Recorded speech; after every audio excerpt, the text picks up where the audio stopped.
शनि व्रत कथा। हजारों साल पहले स्वर्ग में 9 ग्रहों के बीच में एक सवाल को लेकर झगड़ा होने लगा। ये सवाल था, आखिर सबसे बड़ा है कौन? सारे ग्रह खुद को बड़ा कह रहे थे। होते होते बात इतनी बड़ी हो गई कि सबके बीच लड़ाई होने लगी। तभी इस बात का फैसला करने के लिए सभी ग्रहों ने इंद्रदेव के पास जाने का फैसला लिया। वहां पहुंचकर सबने एक स्वर में उनसे पूछा, आखिर हम सब में से सबसे बड़ा कौन है? इस सवाल का जवाब इंद्रराज के पास भी नहीं था। इस बात को सुनते ही वो परेशान हो गए। साफ शब्दों में इंद्रदेव ने कह दिया, आपके इस सवाल का जवाब राजा विक्रमादित्य ही दे सकते हैं। आप सभी को तुरंत पृथ्वी लोक चले जाना चाहिए।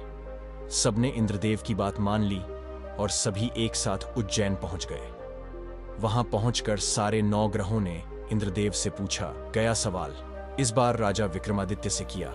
ऐसा सवाल सुनकर राजा भी हैरान हो गए। उनके मन में हुआ कि हर ग्रह की अपनी एक खासियत है।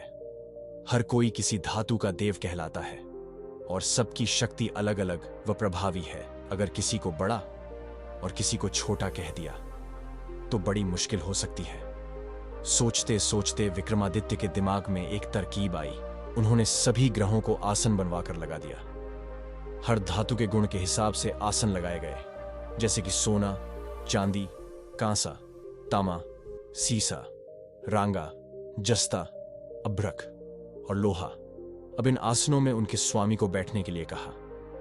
सब एक एक करके अपने सिंहासन पर बैठ गए। सबके बैठने के बाद राजा विक्रमादित्य बोले कि आप लोगों के सवाल का जवाब तो खुद ही मिल गया है। अब जो सबसे आगे बैठा है वही सबसे बड़े हैं। इस बात को सुनते ही आखिरी सिंहासन पर बैठे शनिदेव को गुस्सा आ गया।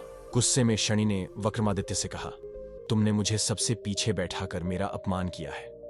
तुम्हें मेरी शक्तियों का अंदाजा नहीं है। मैं तुम्हें पूरी तरह से बर्बाद कर दूंगा। उन्होंने आगे कहा कि सूर्य किसी राशि में 1 महीने, चंद्रमा किसी राशि में 2.25 दिन, मंगल एक राशि में 1.5 महीने, बुध व शुक्र 1 महीने, बृहस्पति 13 महीने ही रहते हैं। इन सबके मुकाबले मैं किसी भी राशि में 7.5 साल तक 7.5 बनकर रहता हूं। कई देवता मेरे प्रकोप से पीड़ित हैं। भगवान राम को भी 7.5 का प्रकोप झेलना पड़ा। इसी वजह से वो जंगल गए थे। रावण भी 7.5 की वजह से युद्ध में मारा गया था। अब तुम्हारी बारी है। तुम भी मेरे प्रकोप से बच नहीं पाओगे।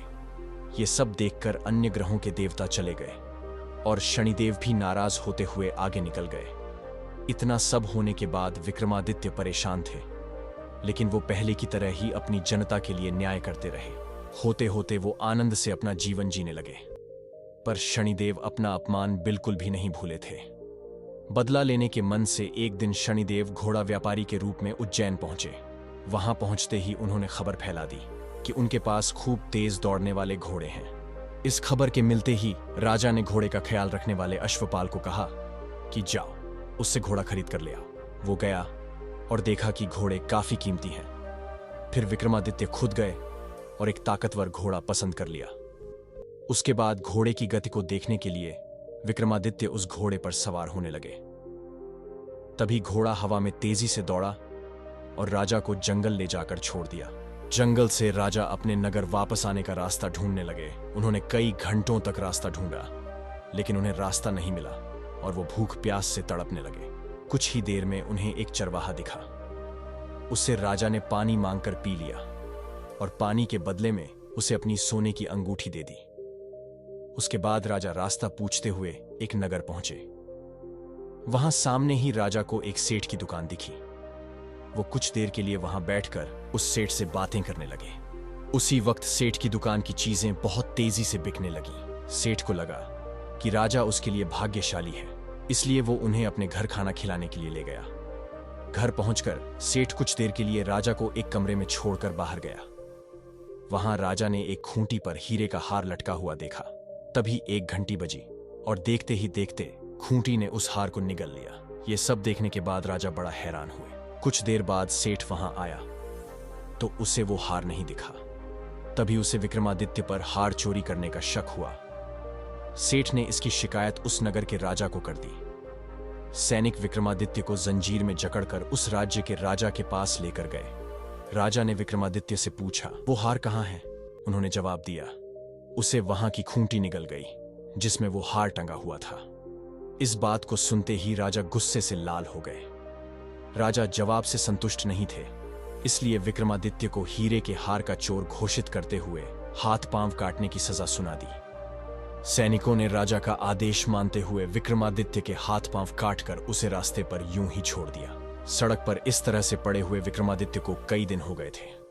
एक दिन तेली को उन पर दया आई और उन्हें अपने घर लेकर चला गया।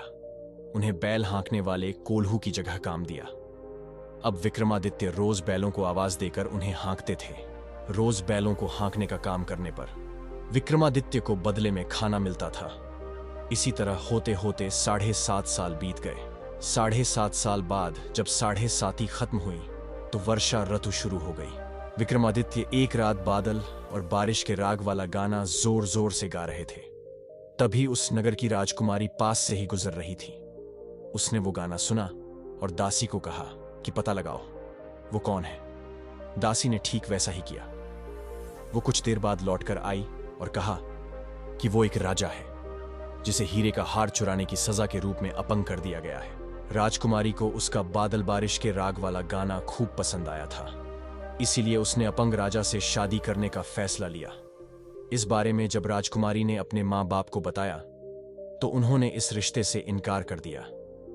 विक्रमादित्य के संगीत पर मोहित उस राजकुमारी ने जिद पकड़ ली कि वो शादी करेगी तो विक्रमादित्य से ही, वरना वो अपने प्राण त्याग देगी।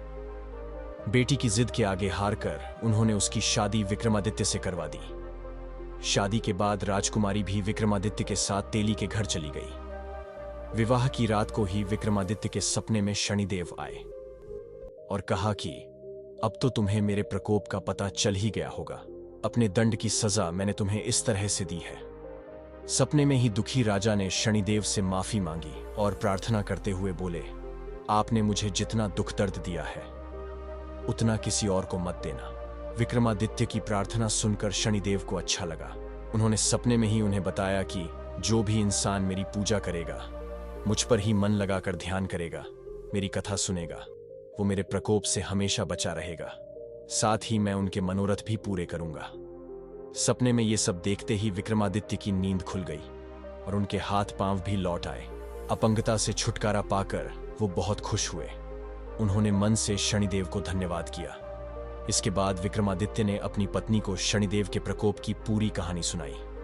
तभी सेठ को भी पता चला कि वो अपंग इंसान राजा विक्रमादित्य हैं। उसने दौड़कर राजा से माफी मांगी। राजा ने भी उसे माफ कर दिया, क्योंकि उन्हें पता था कि यह सब कुछ शनिदेव की वजह से हो रहा है। सेठ ने दोबारा विक्रमादित्य को अपने साथ घर चलने के लिए कहा। वहां सब मिलकर खाना खा रहे थे। उसी समय एक और हार को खूंटी ने निगल लिया। इस दृश्य को सबने देखा और हैरान हो गए। कुछ देर बाद सेठ को अपनी करनी पर पछतावा हुआ और उन्होंने अपनी बेटी की शादी विक्रमादित्य से कर दी। विवाह में सेठ ने उन्हें खूब सारे आभूषण दिए। अब राजा विक्रमादित्य अपनी दोनों पत्नियों के साथ राज्य वापस पहुंचे। वहां धूमधाम से उनका स्वागत हुआ। अगले ही दिन विक्रमादित्य ने यह घोषणा करवा दी कि सारे ग्रहों में सबसे श्रेष्ठ शनिदेव हैं। आपको वीडियो कैसी लगी हमें कमेंट बॉक्स में जरूर बताएं और वीडियो को ज्यादा से ज्यादा शेयर जरूर करें। प्लीज चैनल को सब्सक्राइब जरूर करें। वीडियो को अंत तक देखने के लिए आप सभी का धन्यवाद।